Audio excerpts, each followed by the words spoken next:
আমি ধন্যবাদ এবং কৃতজ্ঞতা জানাতে চাই সুনামগঞ্জ জেলার জেলা প্রশাসক ইলিয়াস মিয়া সাহেবকে এবং তার সাথে পুলিশ সুপার সাহেব, জাকির সাহেব সহ প্রশাসনের যারা আছেন তাদেরকে। আমরা সুনামগঞ্জ 1, 2, 3, 4, 5 যারা সংসদ সদস্য নির্বাচিত হয়েছি তাদেরকে এই সম্মাননা দেওয়ার জন্য তাদেরকে আমাদের পক্ষ থেকে ধন্যবাদ এবং কৃতজ্ঞতা জানাতে চাই।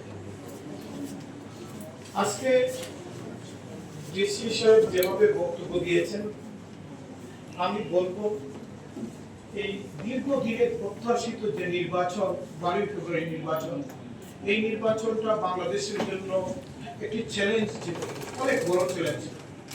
সেটা সুন্দরভাবে এই সুনামগঞ্জ জেলা নির্বাচনটা পরিচালনা করেছেন আপনাদের টিম সহ সবাই, যারা সুন্দরভাবে পরিচালনা করে শেষ করেছেন।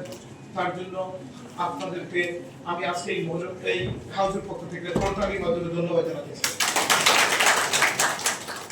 কারণ এটা একটা চ্যালেঞ্জ ছিল, চ্যালেঞ্জটা আপনারা সুন্দরভাবে এটা গুছিয়ে করেছেন। আর সুনামগঞ্জের মানুষ, একটা সুনামগঞ্জ জেলা একটা সুনাম আছে, এই সুনামটা বাংলাদেশ জাতীয়তাবাদী দল সুনামগঞ্জ জেলা সকল নেতৃবৃন্দের সুনাম ধরে রাখার জন্য আমরা বদ্ধপরিকর। আমরা কিন্তু এটা ধরে রাখার জন্য আমরা যা যা করণীয়, বাংলাদেশ জাতীয়তাবাদী দলের চেয়ারম্যান, নবনির্বাচিত প্রধানমন্ত্রী তারেক রহমানের নেতৃত্বে আমরা ঐক্যবদ্ধভাবে কাজ করেছি এবং নির্বাচন যাতে অবাধ সুষ্ঠু হয় এবং সুন্দর সুশৃঙ্খলভাবে নির্বাচন আমরা আমাদের সাধারণ ভোটাররা উপস্থিত হয়ে ভোট দিতে পারে, এর জন্য আমরা কাজ করেছি। এই নির্বাচনের কাজের সাথে যারা সম্পৃক্ত ছিলেন তাদেরকে ধন্যবাদ, এবং যারা আজকে এই হাউসে দাঁড়িয়ে বসে, আমি সুনামগঞ্জের প্রত্যেক জনগণ, সাধারণ জনগণ যারা ভোটে অংশগ্রহণ করেছেন, যারা ভোটে আমাদেরকে ভোট দিয়েছেন, যারা ভোট দেন নাই তাদের সবাইকে, ভোটে অংশগ্রহণ করেছেন যারা, তাদেরকে ধন্যবাদ জানাতে চাই আজকের এই হাউস থেকে।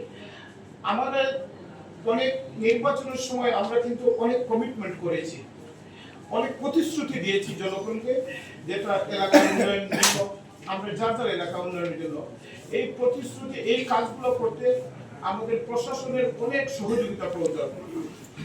আমাদের বিএনপি সরকার তারেক রহমানের নেতৃত্বে, এই নতুন প্রধানমন্ত্রীর নেতৃত্বে আমরা নতুন বাংলাদেশ, সবার আগে যে বাংলাদেশ আমরা চাই, সবার আগে বাংলাদেশের সাথে সাথে সবার আগে সুনামগঞ্জ, এবং আমরা সবার আগে আমাদের নিজ নিজ নির্বাচনী এলাকা জগন্নাথপুরকে সুন্দর দেখার জন্য আপনাদের অফিসারদের সহযোগিতা অত্যন্ত প্রয়োজন। আমি আশা করি সাধারণ জনগণের ভোটে নির্বাচিত আমরা হয়েছি, তাদের এই আশা পূরণের জন্য, এই যে তাদের চাহিদা পূরণের জন্য আপনাদেরও সহযোগিতা আমাদের খুবই প্রয়োজন। এই সহযোগিতা আশা করি আমরা পাবো। এই প্রত্যাশা রেখে আজকে আবার আপনাদেরকে ধন্যবাদ জানিয়ে এখান থেকে বিদায় নিলাম। আপনাদেরকে ধন্যবাদ। আসসালামু আলাইকুম।